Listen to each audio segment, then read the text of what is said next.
The reason why I'm wearing a shirt and a bathrobe is because this shirt don't fit. And I'm not about to embarrass myself. She's a Mona Lisa. Everyone's lining up to see her. She's a Mona Lisa. Everyone's lining up to see her.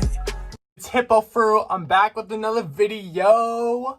Today's video is in the kitchen. My kitchen's a mess right now, so ignore it, pretend we're in outer space. Before I start the video, I just want to tell you guys to like, comment, subscribe, dislike. I don't care. Any publicity is good publicity. You can hate on me. I don't care. Make fun of my buck tooth. I don't know. Do whatever you want to do.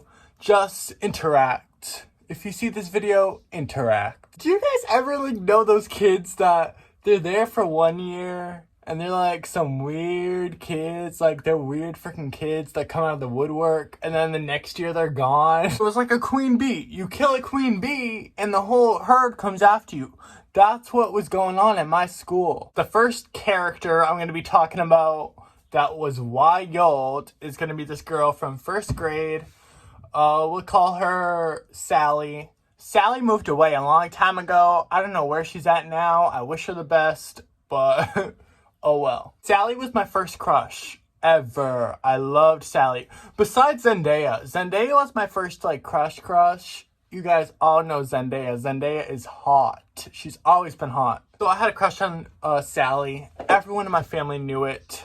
My mom knew it, my grandma, my dad. My dad's always wanted me to get a girlfriend. He was pretty pumped about Sally and I, because we would always play on the playground together. It was like we were kiki-kiing. And she was like the bad girl. She was a stereotypical bad girl in first grade. So basically, she wore the thousands of silly bands on her ankles, her arms, everywhere. Everywhere that showed skin, she wore like a choker. Anywhere that showed skin was covered by a silly band. Like, if she could have tattooed on her face, she would have. If you guys were born in 02 or 03, maybe 04, I don't know. If you guys were born in that time period, you know that in first grade, those silly bands would have got you snatched up. Teachers hated them because kids would not focus in class. And Sally was one of those gals. She would never be focusing in class. She'd always be playing with her silly bands. Ugh, Sally, but I loved her. Excuse my hair. I keep on moving it around. So if you're going to see it in different positions and you don't like it, get over it. It's 9 a.m. I can smell my neighbors smoking weed. Sally was all about those silly bands, and I really wanted her silly bands. She had every single collection you could think of. Sally had it. You want the food collection? That's on her left. You want the accessories collection? That's on her right. She got everything.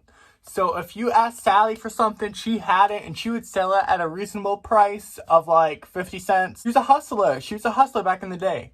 And I had a crush on that. I found that admirable. We didn't talk that much, but I would look at her a lot. She was always in the back of my head. I would be like, ooh, Sally, Sally. My first grade teacher, we'll call her Miss Peters. She was a bitch. She would force people to write for hours. I love writing now. It's a passion of mine. I just wrote my first novel. I'm not publishing it yet. I'm going to wait until Corona is over until I seek a publisher. So hopefully it goes through. And I love writing, don't get me wrong. But back in the day when you're in first grade, who wants to write? And she would always have us just sit on the desk, write. Trace over the same letter C, and she'd be like, that's the grade you're getting if you don't finish this. She was tired of Sally with her silly bands. It was ridiculous, and Miss Peters was about to square up on this girl. So Miss Peters was like, Sally, you can't be wearing silly bands all the time. That's not how we do it here in first grade. And Sally's like, you see me writing, so let me write. Miss Peters wasn't having it. Sally, you know you can't do this. You know you can't do this, girl. You have to start writing.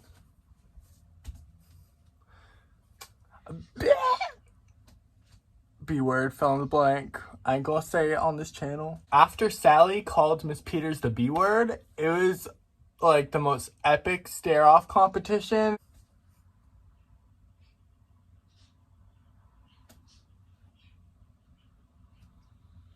Sally was waiting to do something. was dead silent. It's like they're in their own little world, just having a staring contest. Who was gonna break first. Sally was just waiting. She was like, I ain't gonna do anything without these silly bands. I was like, dang, they both square. Miss Peters was not afraid to jump this little girl. I was with my friend. She didn't speak English. She was a foreign exchange student from China.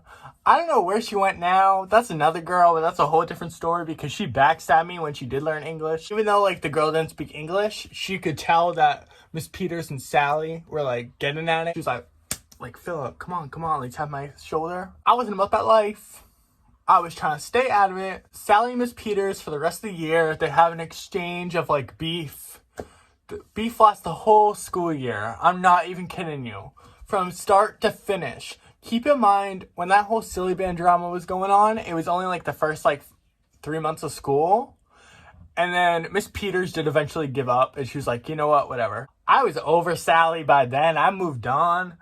I was thinking about the foreign exchange student to my left. I was kind of distancing myself from her because I was noticing that she started to lose a lot of the friends she did have. Not saying that like I was someone that would go with the crowd. I wasn't gonna like stay away from the crowd and hang out with the crazy chick if I couldn't trust her. She would get caught in a lot of lies, and it was just first grade. And I had good morals in first grade. I still do now, but they've gone a little bit stretched out. I was hanging out with a foreign exchange student, and I think this other guy, he picked his boogers a lot. We were the offbeats, I guess you could say, because none of my friends were in that class. Peter had this toy ball that she would have at Storytime, and we also had share time. So we would have Storytime and share time. Storytime, you know Storytime. It was just the teacher would read Magic Treehouse books, Geronimo Stilton, Junie B. Jones. Junie B. Jones is my girl, Junie B. Her middle name is Beatrice, but we don't call her Beatrice. We just call her B, and that's that because she don't like it. Share was basically you would bring in something like a picture, maybe like, I don't know, a can of jelly or a jar. Is this a jar or a can? Jar. So you would bring in a jar of jelly and be like, this is my jar of jelly, and then people would comment and ask you questions about it. Miss Peters, she was bland, and she would always present this toy ball. It was just this like squishy toy ball that when you squeezed it, it made a noise, and it was kind of like, I don't know, it's nice to play with. It was nice to squeeze. It was like a stress ball, basically. And Miss Peters was a stressed out person, so she needed it. I can see why. Sally still had a mini grudge against Miss Peters. I would too if you were sharing the same old stuff over and over again and then expecting more, like other people to share different stuff. Like, who does that? That's fake.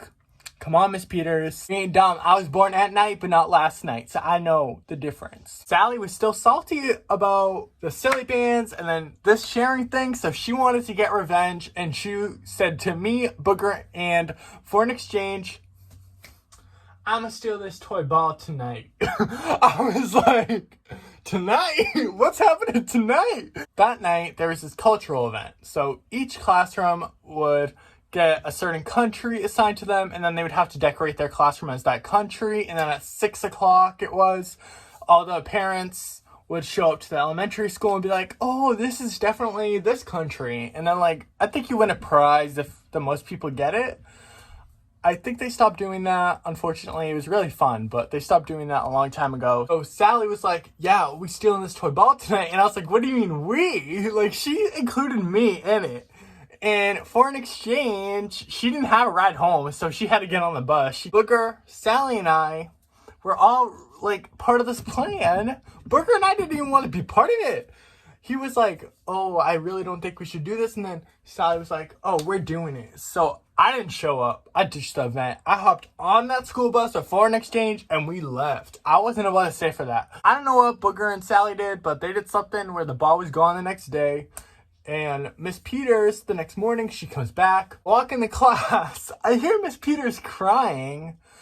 And I'm like, girl, what's up now? I ask Miss Peters what's wrong. And she's like, like she was ugly crying. She's like, someone stole my toy ball. Wonder who did it. And I was like, I don't know, Miss Peters. It could have been anyone. I was scared. I wasn't going to rat her out. That's not what you do. I'm not no snitch. Sally walks in the room and she rats me out. I wasn't even there. And she's like, oh, because I guess she was mad that I didn't show up. I don't know. She was like, oh, Philip, how are you liking Miss Peters' toy ball? Who is saying that? Who said that? Who said that? Who said that? Miss Peters was clueless. I don't know how she didn't see the sign that girl was lying, but Miss Peters turns on me and she sends me to the principal. It's because I stole her toy ball. I didn't do anything, but Sally was throwing me under the bus because I didn't show up that night. This new principal was in place. This new principal I never met before. I didn't have a connection with because I wasn't that type of kid that would go to the principal's office. So they sent me to the principal's office over this stupid ball. I explained to the principal, yo, Sally was talking to me, Booger, at Foreign Exchange about stealing the ball. And Sally and Booger actually did it. The whole school went quiet. Kids stopped playing in the gym down the hall. The nurse closed her door. I was a little bit shaky. I was like, what? Over a toy ball? You're all doing this? The principal calls the teacher and she's like, yeah, it's Sally. And no, really? Really, chick? You didn't know it was Sally from the get-go? Come on. Who else would have done it? School called my mom. My mom went across the street to Rite Aid to get a toy ball. And we were going to replace it. So, then nobody would get in trouble because, oh, it was there all along. Sally couldn't have stolen it. We give it to Miss Peters. We're like, oh, wait, we found it outside. And that was it. I don't know what happened to Sally after that. She never came back. I don't think she would be expelled over that. You can comment below any conspiracy theories, because keep in mind, this girl had dyed hair. She didn't give a F, and her parents or whoever, her guardians, they weren't around at all. They were never even called to the principal's office. They just gave up on her. The school gave up. Once they found out it was Sally, they were just going on like it was a normal day. That's the video. Hope you guys liked it. It was kind of random. So if you did end up sitting through it, comment let's do comment a frog if you saw the whole video. And yeah, comment, subscribe. Check out my other videos right here and right here. And, oh, that bird's annoying me. I don't know if you can hear that. So I'm going to end it right now. Bye. Thank you.